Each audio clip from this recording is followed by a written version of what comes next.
Hello दोस्तों, हाय। कैसे आप लोग? आप सभी को एजुकेशन मास्टर क्लास में स्वागत है। जैसा कि आपको अब जो समय कम है तो हम लोग ऑब्जेक्टिव और सब्जेक्टिव सब देखते चलेंगे। गणित में पहला चैप्टर का नाम आप लोग तो जानते ही हैं, यूक्लिड विभाजन प्रमेयिका से रिलेटेड है, अर्थात वास्तविक संख्या। और उसमें आपको चैप्टर नंबर 1.1, 1.2, 1.3 से रिलेटेड आपका प्रश्न आता है। 1.4 भी आपके एनसीईआरटी में, बट आपके इस बुक में 1.3 तक ही दिया गया है। तो हम लोग एक एक ऑब्जेक्टिव को देखते चलेंगे और आगे बढ़ते चलेंगे। सबसे पहला क्वेश्चन को गौर से देखिए क्या कहता है। हम हालांकि ऑब्जेक्टिव क्वेश्चन को बोर्ड पर लिख सकते हैं, तो आप लोग इधर ध्यान देना ना। पहला क्वेश्चन क्या कह रहा है, गौर से देखो, बहुत सुंदर प्रश्न है।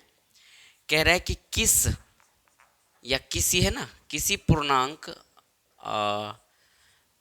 पी के लिए, समझते चलिए, किसी पूर्णांक पी के लिए प्रत्येक समपूर्णांक का रूप है, प्रत्येक समपूर्णांक का रूप है, प्रत्येक समपूर्णांक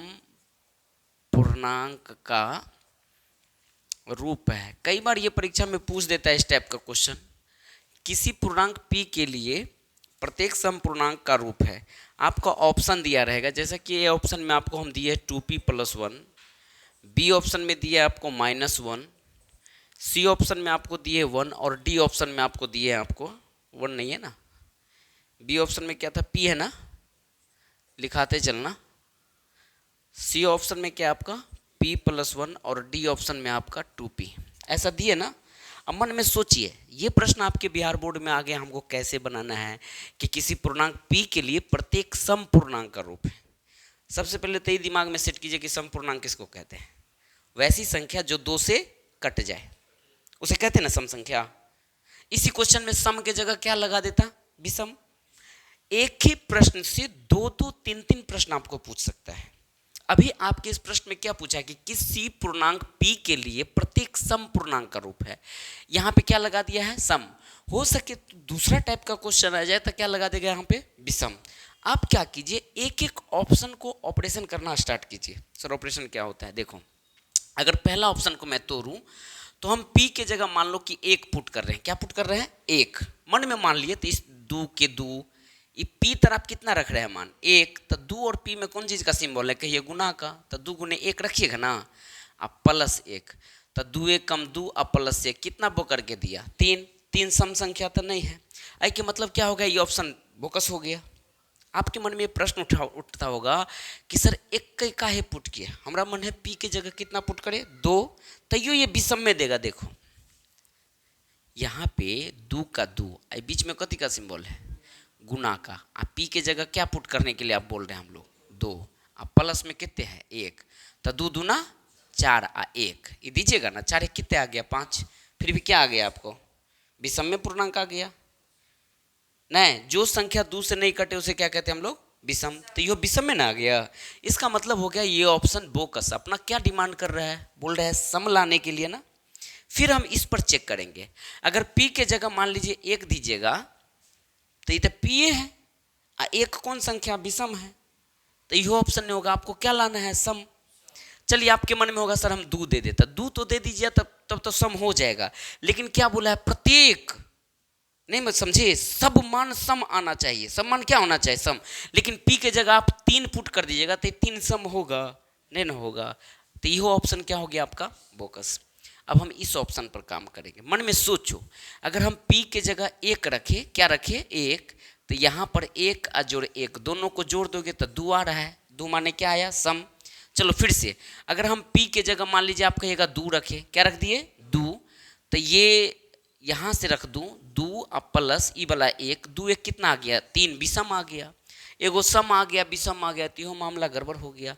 ये भी ऑप्शन क्या होगा आपका, बोकस हो गया। अब हम डी ऑप्शन पर विचार करते हैं। जैसे देखो, 2 के जगह आप p के जगह 1 दीजिएगा तो 2 1 कम कितने हो गया, 2। फिर चलो ये 3 दे दिए यहाँ, मतलब ये तो 2 है ना। p के जगह अगर हम 2 दे दीजिएगा तो 2 दूना कितना हो जाएगा, 4। इसी ऑप्शन में देखो ये 2p है ना, 2 के जगह 3 दे दीजिएगा तो 3 दूना कितना आ गया, 6। माने कुछ भी पुट कर रहे हैं तो आपको क्या आ रहा है, सम संख्या आ रहा है, नहीं आ रहा है। चाहे 3 दीजिए, 4 दीजिएगा, यहाँ पर तो 4 दूना कितना हो जाएगा, 8।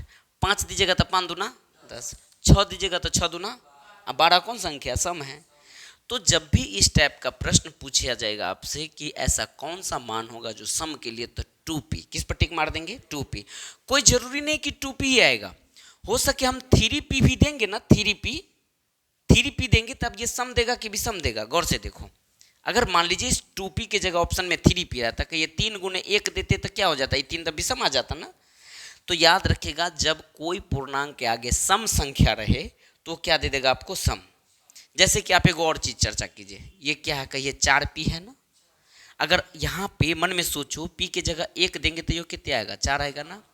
फिर देखो ये 4 तो फॉर्मूला का है, मान लीजिए क्वेश्चन में है। अब p के जगह अगर 2 दीजिएगा तो ये कितने आ जाएगा, 8। फिर 4, p के जगह अगर 3 दीजिएगा तो ये कितने आ जाएगा, 12। माने कौन संख्या आ रहा है, अगर वे सम में आ रहा है ना।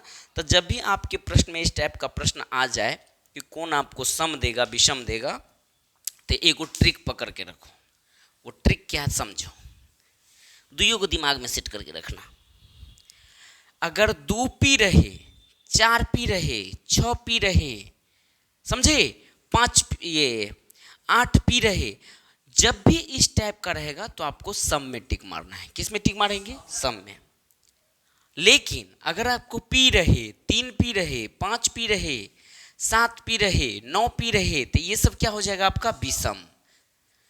प्रत्येक सम पूर्णांक यहाँ पर क्या दे देगा, विषम। तो विषम वाला में कौन कौन ऑप्शन में रहेगा तो टिक मार दीजिएगा। सम के लिए ये ऑप्शन रहेगा तो आप टिक मार दीजिएगा। आई होप कि आप इस क्वेश्चन को समझ गए होंगे। तो पहला क्वेश्चन का आंसर क्या था आपका, डी था। डी समझ में आ गया ना। क्वेश्चन नंबर 2 को पढ़िए सब आदमी, देखिए बुक में क्या दिया है। हाँ, या ध्यान दो, कह रहा है दूसरा नंबर में निम्न में से कौन सबसे छोटी प्राकृतिक संख्या। देखिए ये भी पूछ लेता है। अब क्वेश्चन लिख के थोड़ी आपको बताएंगे, कुछ बात ऐसा है जो सुन सुन के समझिए। कहेगा सबसे छोटी प्राकृतिक संख्या तो क्या है, 1 है। गिनती की संख्या को कौन संख्या कहते हैं, प्राकृत। गिनना लोग कहाँ से स्टार्ट करता है, 1 से। तो सबसे छोटी प्राकृतिक संख्या 1। अच्छा, सबसे छोटी पूर्ण संख्या पूछेगा तो किस में टिक मार देंगे, 0 में। सबसे छोटी पूर्णांक संख्या पूछे जाएगा तो तब पूर्णांक संख्या 0 नहीं। देखो जो संख्या 1 2 3 इनको तो पढ़ाए भी है शुरू में, तो ये इन्फिनिटी तक की संख्या को हम लोग कौन संख्या बोलेंगे, प्रकृत। लेकिन जो संख्या 0 से स्टार्ट हो जाए और यहाँ तक इन्फिनिटी आ जाए तो ये कौन सी संख्या हो जाएगा, पूर्ण हो जाएगा, पूर्ण संख्या। हालांकि पूर्ण संख्या में 0 का खोज किसने किया, बताए भी थे, आर्यभट्ट ने किया था।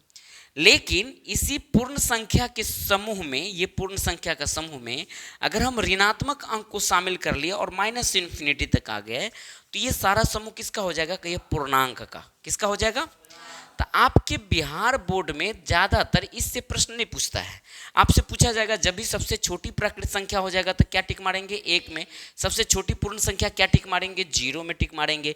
हाँ, कभी कभी आपको भाज्य और अभाज्य पूछ लेता है, वो भी समझ लीजिए। भाज्य संख्या किसको कहते, कोई बताओ तो। वैसी संख्या जो 1 से अपने आप के अलावा दूसरी संख्या से भी कट जाए उसे क्या कहेंगे, भाज्य संख्या।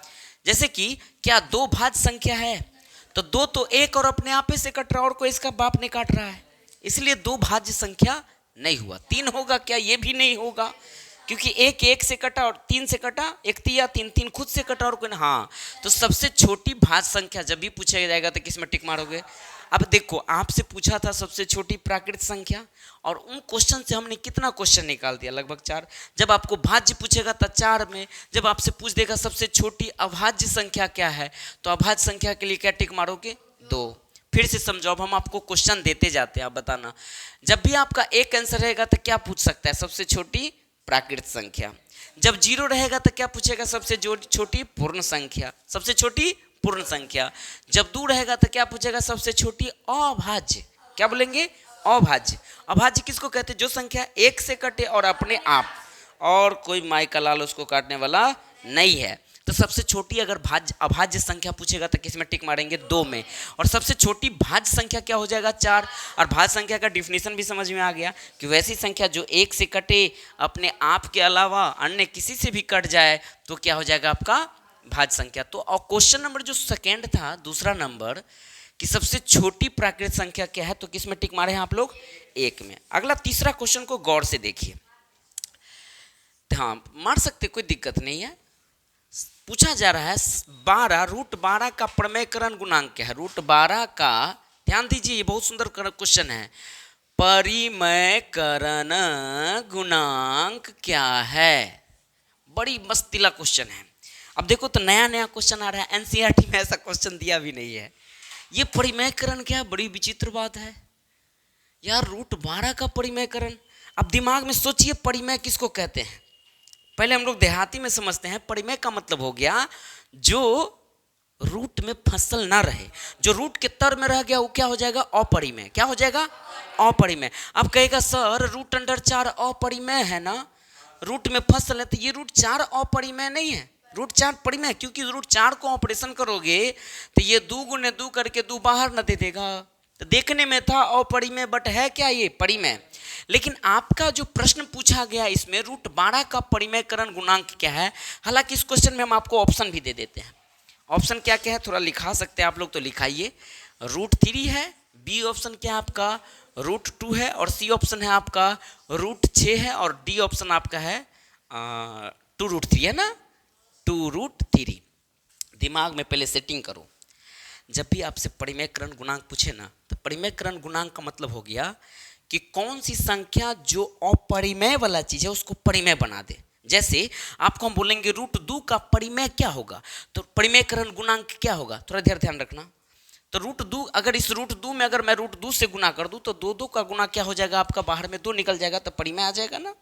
माइंड इधर रखिए, अभी उसको मत छिलछाल कीजिए, अब इसको समझने की कोशिश कीजिए प्लीज। अगर मैं रूट 5 का परिमेयकरण गुणांक कहूं तो क्या हो जाएगा, रूट 5 में कितने से गुना कीजिएगा तब प्योर 5 दे देगा, तो कहिए रूट 5 ना होगा, रूट 5 का 5 आ जाएगा ना।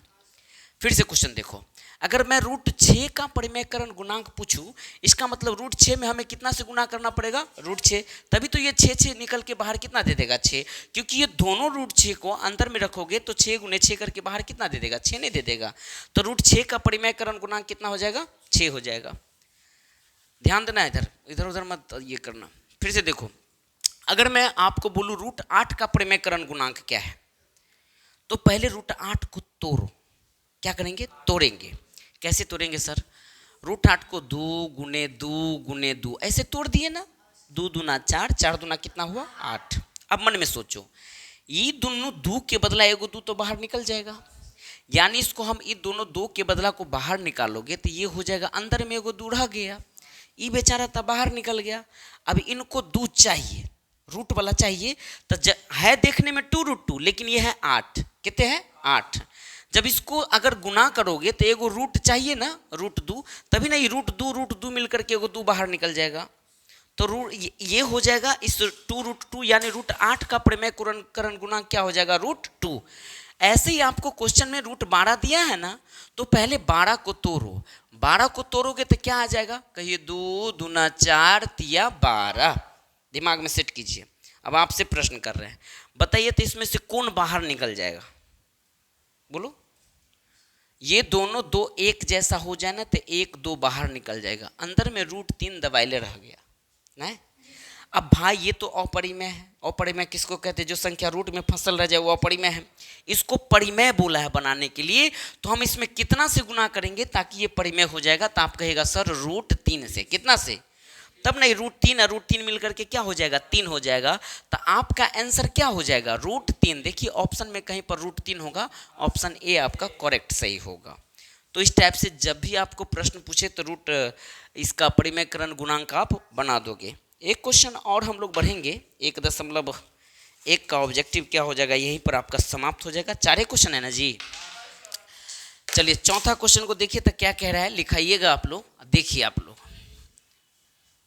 चौथा क्वेश्चन आपको कह रहा है, यदि, गौर से देखो, यदि 130 बराबर है 15 गुने 8 प्लस 10 और कितना डाटा दिया है, 15 बराबर 5 गुने 3 प्लस 0, तो आपसे पूछा गया है मौसो। किसका मौसम पूछा है, 130 का और 15 का होगा। ऑप्शन भी आपको दिया है ना, ए ऑप्शन है 8 है, बी ऑप्शन आपका 5 है, सी ऑप्शन 130 है। और डी ऑप्शन है आपका 15 है। गौर से देखिए, हमको महत्तम निकालना है। आप लोग को तो यहाँ तो बना भी दिया है महत्तम। महत्तम कैसे बनाते हैं सर, कहिए। ये तो सही ना, 15 ठीक कितना होता है, 120 से 10 30 है ना। 15 को अगर इससे गुना करोगे तो 5 दिया 15 प्लस 0। ऐसे प्रश्न जब भी आ जाए, आपको मान लीजिए ये दोनों समझ में नहीं भी आ रहा है, हमको मोटा मोटी 130 और 15 का चाहिए ना, आपको बनवाए हैं ऐसा प्रश्न। आप 130 का अभाज्य गुणनखंड करो। 130 का अभाज्य गुणनखंड कैसे करते, बच्चा की तरीके से बताए थे। 2 से लगाएंगे 65, फिर कितना से लगेगा 5 से, 13 5 65 होता है ना। इसको ऐसे लिख सकते हैं 2 गुने 5 गुने 13, ऐसे लिख सकते हैं। 130 है। अब किसका तोड़ोगे, 15 को। 15 को तोड़ोगे तो क्या हो जाएगा, कहिए 5 गुने 3, 5 दिया 15। अब मौसो किसको कहते हैं, आप ही को बताए थे। मौसो जो दोनों में मिल जाए, तो दोनों में 2 मिल रहा है क्या, नहीं, दोनों में 5 मिल रहा है ना। तो सीधे मौसो कितना हो जाएगा अपना, 130 और 15 का जो मौसो हो जाएगा वो हो जाएगा आपका 5। ऑप्शन में देखिए कहीं पर 5 होगा। आपको ये भरमाने के लिए दिया है, हालांकि इसमें भी देख सकते हैं, जब 15 को तोड़ोगे तो 5 3 और 5 3 यहाँ मैच कर जाएगा, तो 5 ऑप्शन में आ जाना चाहिए।